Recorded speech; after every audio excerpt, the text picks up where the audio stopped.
3-week rolling milestone forecast. F. Forecasts don't fail because the math is wrong, they fail because the inputs came in late. In VFX, your 3-week rolling forecast lives or dies on what the coordinators tell you each day, what moved, what got blocked, what changed, and where artists will run out of tasks. Your job as the person synthesizing that daily coordinator data into high-level risks and opportunities for the head of production. Starts with tight definitions so everyone reports the same thing the same way. First, keep the roles straight. A VFX producer owns the overall delivery risk across the show, often client-facing scope, staffing strategy, and budget ownership at a higher level. A VFX line producer owns the operational reality, schedules, man-day burn, staffing alignment, and the reporting loop that keeps the studio's internal budget from getting quietly eaten by idle time and dependency churn. Milestone weather forecast, turning daily signals into 3-week risk language. Run your milestone weather forecast every day, or at least every production day, ing the same inputs your coordinators already maintain: work completed, work started, work scheduled, and blockers with owners and dates. Treat each milestone like a weather system. You don't need perfect certainty, you need directional risk.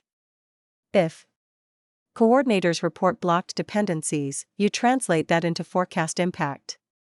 On the next 3 weeks, what slips, what accelerates, and what staffing shape you need to keep output steady. Ask yourself, where will the man-days get trapped, inside tasks, or between tasks? That question drives everything you report next. Copyright P2R Collective 2026-24. Weekly cost and schedule report mechanics, the baseline your forecast depends on.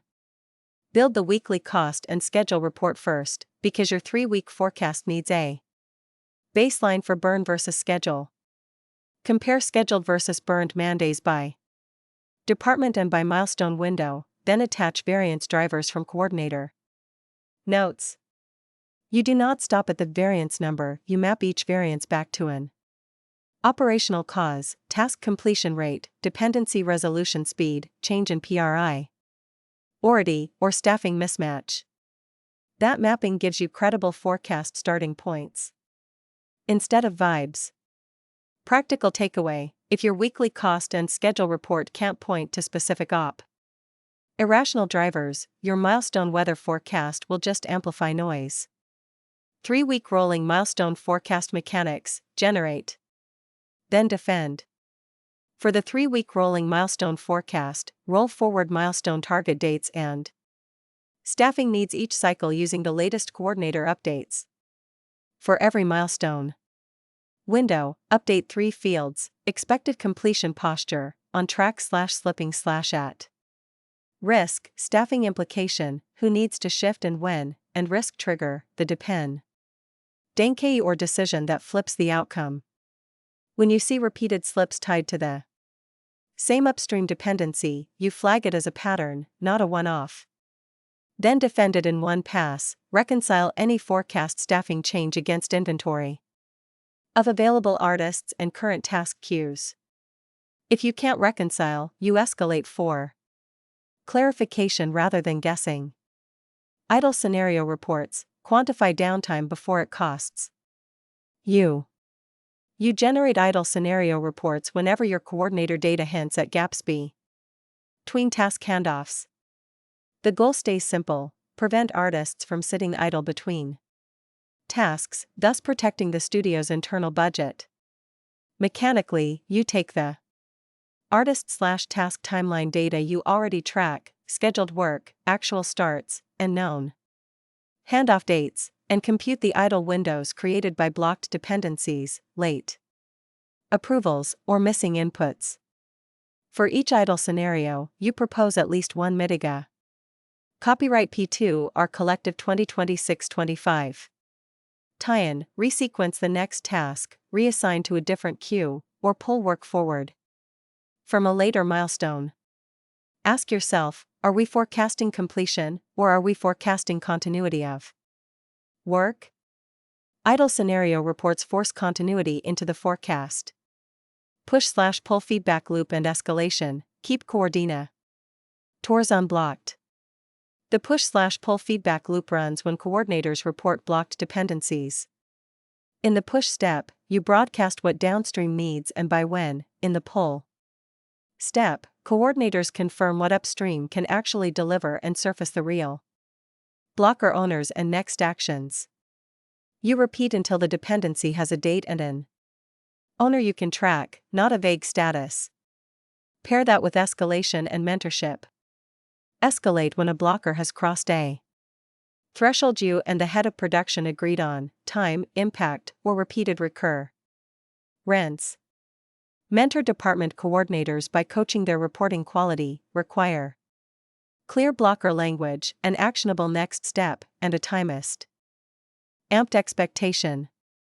Elena 45, production manager with scars from late turnovers, learned the hard way that we're waiting never fixes itself, you fix it by forcing an owner, a date, and a next action into the coordinator feed. Inventory management and target generation, keep sources aligned across onboarding and offboarding. To keep staffing full without creating new idle pockets, you tie forecast needs to inventory management and target generation. Convert client delivery milestones into weekly targets, then map those targets to inventory states, what tasks you can start now, what requires inputs, and what depends on approvals. When onboarding and offboarding change headcount, update inventory immediately so your forecast doesn't assume artists exist when they don't. For cross-site resource allocation, shift inventory based on target weeks and dependency readiness, don't move people with moving the inputs that make their work startable. Practical takeaway, your 3-week copyright P2R Collective 2026-26 week rolling forecast should show you where continuity breaks, not just where tasks sit on a calendar. Milestone weather forecast, build the 3-week rolling forecast with real triggers. Use the milestone weather forecast to turn daily coordinator signals into a rolling 3-week view the head of production can act on. Start by collecting the coordinate tour data you trust, planned task starts, actual progress markers, blocked dependencies, and any confirmed changes to staffing or sequence. Then classify each milestone into weather conditions based on triggers you can point to, dependency readiness, approvals in motion, asset availability, or handoff completeness. If a milestone depends on something that coordinators flagged as blocked, you treat it like fog on the forecast, not as maybe later. Next, roll the forecast forward week by week. Week 1 stays close to reality because you anchor on what coordinators already reported. Week 2 and Week 3 get tighter scrutiny, you only keep forecast dates that survive the dependency and inventory reconciliation. If a date survives only because you assumed an input will arrive, you mark it as at risk and request a clarification through the push/pull loop. Ask yourself, what decision does this forecast enable on Monday? If the forecast doesn't drive a staffing shift, a sequence change, or a targeted escalation, it's not detailed enough for production use. Staffing implications, translate risk and opportunity into Monday moves. Once you label milestones with weather conditions, you translate them into staffing implications. You don't just say at risk, you specify what you need to protect. If a milestone slips because upstream inputs aren't ready, you resequence downstream tasks or reassign artists into work that matches their skill and current availability. If a milestone improves because a blocker cleared early, you pull forward the next tasks that can absorb that capacity. Run this through idle scenario reports first. If your forecast creates idle windows, you adjust the plan until the idle impact drops or until you can quantify the budget. Copyright P2R Collective 2026-27. Risk and escalate. That keeps you from solving scheduling with guesswork and then discovering the cost later. Core reporting responsibilities: what the head of production must get. Your job stays tight, you synthesize daily coordinator data into high-level risks and opportunities for the head of production. You deliver a forecast view that includes milestone status, the trigger behind each weather condition, and the staffing consequence. You also include the actions you expect from production, what decisions you need, what you already pushed with coordinators, and where you escalated. Keep the language operational. Use clear dependency names as they appear in core coordinator reports, and tie every risk to a specific blocked input or decision.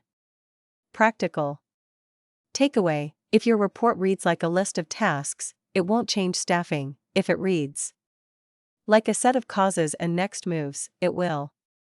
Copyright P2R Collective 2026-28.